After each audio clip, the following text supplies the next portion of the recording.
Welcome into Training Camp Live presented by American Airlines. This is video of 3 of 4. You can check out the first 2 videos with Mickey Spagnola on the Dallas Cowboys YouTube channel alongside Patrick Walker. I'm Kyle Yeomans. Let's get to practice. These are the ones going full team drill. This is third down emphasis. This is pretty much short yardage, but really with a full field to work with. And we're going to see both teams 11 on 11. First team, second team, third team. Lots of reps going to happen in this episode. And this is going to be key for the Cowboys. You talk about a Cowboys team that struggled at times in 2021 and most definitely in 2020 to convert on third downs to extend those drives. So the Cowboys being able to do that efficiently in 2022 is going to go a long way to helping out some of these young wide receivers. Cowboys were 11th in the NFL last year with 43% conversion rating. Up against the defense for the Chargers as Rico Dowdle gets wrapped up at the line of scrimmage.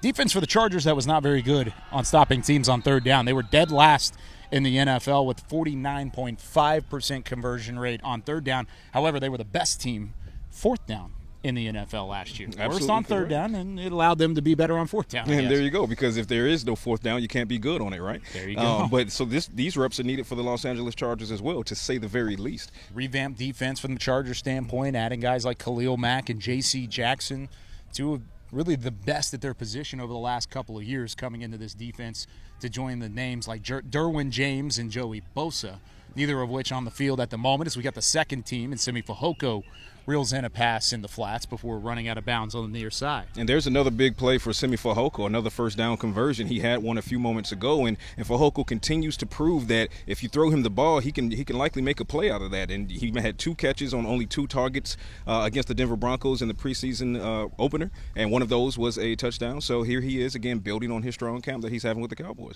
So a couple reps for the second team. Now it looks like the first team going to get back in there as both Joey Bosa and Khalil Mack are on the field. J.T. Woods at safety, the rookie out of Baylor, for those of you down in the Central Texas area. Know that name quite a bit.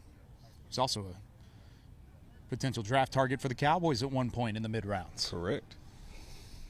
Hand off to Ezekiel Elliott. Has a hole to the right-hand side. That would have been a big run. Woods came up to potentially be the first tackler, but I don't think anybody would have gotten near Zeke at the line of scrimmage. No, absolutely not. And you know, you saw Ezekiel Elliott set the tone earlier with that, what he did to Nasir Adderley earlier in practice. But now you're seeing the same burst, the same explosiveness that we've seen out in Oxnard. He's healthy. The torn PCL is no longer an issue, and he's really finding those lanes. He's being decisive, and when he goes, he's going north and south. He's not doing a lot of dancing. You can catch that hit from Zeke on Nasir Adderley on the second Training Camp Live video with Mickey Spagnola. Little shuffle pass off to the right, little toss back to Tony Pollard in motion out of the backfield, and he goes to the far side. And what we just saw there, Kyle, was the epiphany, or the antithesis, I should say, what the Cowboys are exactly looking to do between those two things, between those 2 bags. The epiphany of perfection, because you're looking at the Cowboys wanting to hand the ball off to Ezekiel Elliott, and you see what he was able to do on that. And on the very next play, they get Tony Pollard out in space, which is where he can be the most dangerous. Sounds like science to me, Patrick. Absolutely. That sounded really cheesy. I'm just going to throw that out there. Everybody who's watching this, you're friends with us. You understand. Yes, we have fun. There's there's Dak Prescott, rather, finding Dennis Houston. You were talking about him a moment ago. I mean, made a play earlier in practice. Again, you catch that on Training Camp Live. But he just continues to find a way open and find some separation, even on good first-team defenders. And no matter who the quarterback is. You saw him do it, with Cooper Rush at quarterback against the Denver Broncos. Mm-hmm. You've seen him time and time do it again in building the chemistry with Dak Prescott in practices out in Oxnard. Here he is again with the first-teamers, Dak Prescott building that chemistry with Dennis Houston. And he's, again, like you said, he's doing it against the first-team defensive back group for the Los Angeles Chargers. That is nothing to shake a stick at. Tyron Smith at left tackle. Left guard, Tyler Smith, so full first team. That one tipped at the line of scrimmage. Somebody got their hand on it. Not exactly sure who got their hand on it, but it was a Chargers defender. No chance for it to be complete to the far side. And that's something that the Chargers do well also, as far as coverage, putting up their arms to kind of disrupt those passing lanes from the opposing quarterback. So it's good for Dak Prescott to see that type of action here in scrimmage, because that's something that he can continue to prepare for, because defensive linemen, they're paying attention to the pass lanes as well. Now Josh Ball at left tackle, Connor McGovern at left guard. That's a flip from what we saw earlier. If Ball was in the game, it was Tyler Smith to his right. But now both of them in the ball game has been DiNucci's at quarterback in the shotgun. A handoff, that wouldn't have gone very far. L.A. gets in the backfield quickly. Forrest Merrill, the 26-year-old out of Arkansas State, makes the stuff. And the Cowboys are really enjoying what they're seeing overall from their running back group. Obviously, you talk about Ezekiel Elliott, Tony Pollard, but there's a lot of good things coming out of Rico Dowdle. Obviously, he's in the lead for RB3, but talk about Malik Davis, Aaron Champlin, some of these backup running backs, they're really vying for a spot on the final 53. Again, here's DiNucci. 3-step drop, delivers the Turpin, caught it while falling backward and gets right back up after hitting the turf. I like that play from Turpin because it was down the field and he was able to reel it in and keep control. Absolutely. That's something that we have been wondering if the Cowboys were going to try to integrate when it comes to Turpin. We've seen him do end arounds. We've seen him do some slants, but that was more downfield. He was able to make the athletic catch on top of that. That's going to go a long way to building confidence, not only with the quarterback group, but also with offensive coordinator Kellen Moore as the Cowboys try to sort out who's going to be the number 5 and number 6 wide receiver in this group. Turpin just made a great case for himself. Well, that's the thing about Turpin specifically is he's one of those guys that, of course, he's going to present a challenge for special teams. He's going to be one of those returners. He's going to have a role there if he makes the roster. But you need to make plays like that to show that you're ready to be a receiver at the NFL level, because they're not going to keep a roster spot solely for a returner, at least not in this case when you do have some young receivers that deserve to be on the roster as well. That's the type of play that you need KaVontae Turpin to make on a normal basis, a regular basis, for them to really give a serious look at him being on the roster come the final cutdowns. Right, and they need that from him. They need that from him badly. This is a Cowboys team that's going to be without Michael Gallup to start the season, going to be without James Washington. You see Jalen Tolbert kind of having some growing pains already as the preseason begins. Sure. So you start to look down that depth chart. Yes, Simi Fehoko is starting to step up, but when it comes down to trying to make these final cuts, I don't see the Cowboys going heavy at 7 wide receivers because they'd have to sacrifice at another position. So Turpin making plays on the offense is going to be big for him, especially as a guy who's going to play double duty in the return game. Jalen Tolbert, just talked about him a little bit. What have you seen out of the practice so far today? So far, a better practice for Jalen Tolbert. You and I saw not moments ago, a few plays ago, he was able to turn into a defensive back to prevent an interception on what would have been an errant throw that might have turned into a takeaway for the Los Angeles Chargers. Yeah. Kind of getting back into his groove. Didn't have the best preseason outing against the Denver Broncos, but overall has had a very strong camp. Rookie third-round pick. He's going to have those growing pains. The Cowboys have confidence in him, and now you see him kind of piecing it back together today, getting his confidence back up. High snap. Prescott able to reel it in. Nowhere to go as Ezekiel Elliott runs into a wall named Joey Bosa. And that's quite a wall That'll to run happen into. from time to time, right? Quite a wall to run into. You got Joey Bosa playing bookend opposite Khalil Mack, arguably the best bookend combo in the NFL. And the AFC West is just stacked in that capacity as far as pass rushers. So, goodness. Going against the Broncos last week and now here they are against the Chargers, the Cowboys' offensive line really getting tested here early in these scrimmages. They have been far better this week than they were last week. And Mike McCarthy and Dak Prescott at one point said that they got better last week. You can kind of see that here as Simi Fehoko reels in a ball while he was covered by Bryce Callahan. There's that name again. There's that name again. It just feels like in camp, all Simi Fehoko does is make plays. If you target him, I've not logged or charted any drops for him over the past couple of weeks. Very sticky hands. He's a speedy guy who also has the physicality and the size to be able to box out the defensive backs, specifically the smaller defensive backs who aren't able to, high point the ball as he can. I think he can definitely build upon everything he's doing in camp in these scrimmages, and I think he'll be a viable offensive option for the Cowboys effective September 11th. Josh Ball, Connor McGovern in on the offensive line, and Simi Fehoko out at wide receiver with Dak Prescott in the shotgun. Tony Pollard out there as well. They throw far side. Almost intercepted by Callahan. It was the same guy that was on Simi Fehoko a couple moments ago. That time he was covering KaVontae Turpin. That ball a little bit underthrown. And yes, you've seen better balls thrown from Dak Prescott, but that's definitely not a condemnation of what Dak Prescott has done in camp. He's had one of the best camps of any of the Cowboys players here in 2022. Continues to build, but that particular play, he's got to let that go with a little bit more anticipation as he did when he threw that to Turpin. He actually, outside of really that throw, has made some phenomenal throws throughout the day so far.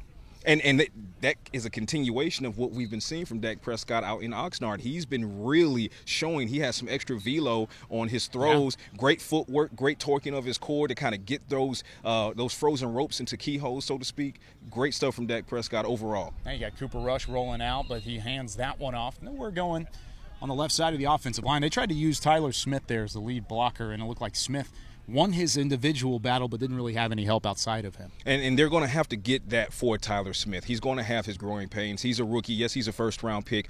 He's probably going to see a lot of playing time here early in 2022. But the crux of him being able to be successful is going to be on players like Tyler Biadasz. Can he get help from that right side at center? You know he's going to get it from Tyron Smith on the left as long as Tyron Smith remains healthy. Tyler Smith at left guard here. Another handoff. A little bit of extra room to work for Malik Davis. Very interesting here. These last couple reps on the left side.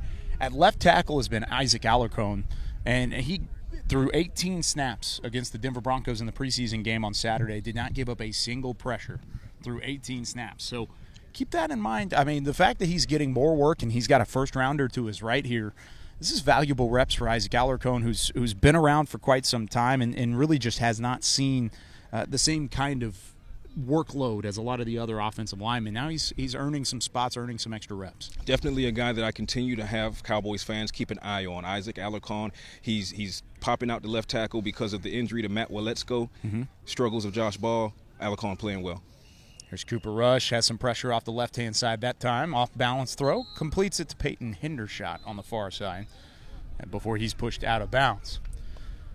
And kind of circling back to Alarcon, this is a guy who, you know, he played tackle back in Monterrey in Mexico. Yep. Cowboys moved him inside because they needed some interior help, and that's kind of where they've had him up until this camp when Waletzko went down. Mike McCarthy was reticent to put Alarcon there at left tackle, but, you know, with that injury to Waletzko and Josh Ball kind of struggling, having a mixed bag here in camp, Alarcon is starting to see more snaps, and he's really taking advantage of it. Like you said, no pressures given up against the Broncos, and also, equally as important, no penalties. Ooh, I like the way you put that. First team back in there. Dak Prescott back at quarterback, letting this one fly near sideline, underthrown, and it is intercepted. Picked off at the second level by the Chargers. The defense celebrating around Michael Davis, who's had a phenomenal camp for L.A.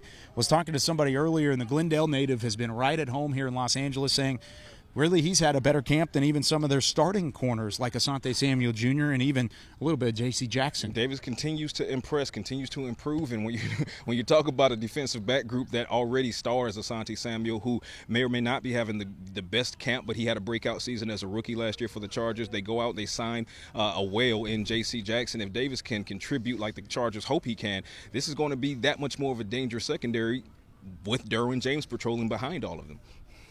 Dalton Schultz, Simi Fehoko, Dennis Houston, Jalen Tolbert in the formation at the moment. So is Noah Brown, and they go with the run play up the middle. Nothing going for Tony Pollard. So back-to-back plays, back-to-back reps won by this Los Angeles defense. A great play from Davis, and then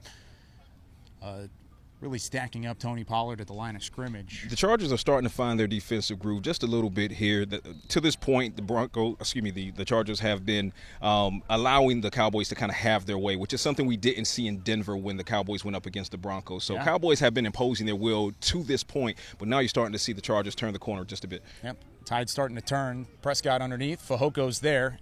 Easy pitch and catch, and now Fehoko trying to run a little bit, trying to flip the field. He didn't get there, but hey, worth a shot, right? Absolutely, especially with the speed that he has to be able to try to get as many yards after the catch as possible. So you got to love a guy like that who, again, now he's just showed you on that play he can be a possession receiver as well as someone that you go to down the field, mid-level field. This is a guy who can get it done in the slants as well. Quick ins, quick outs.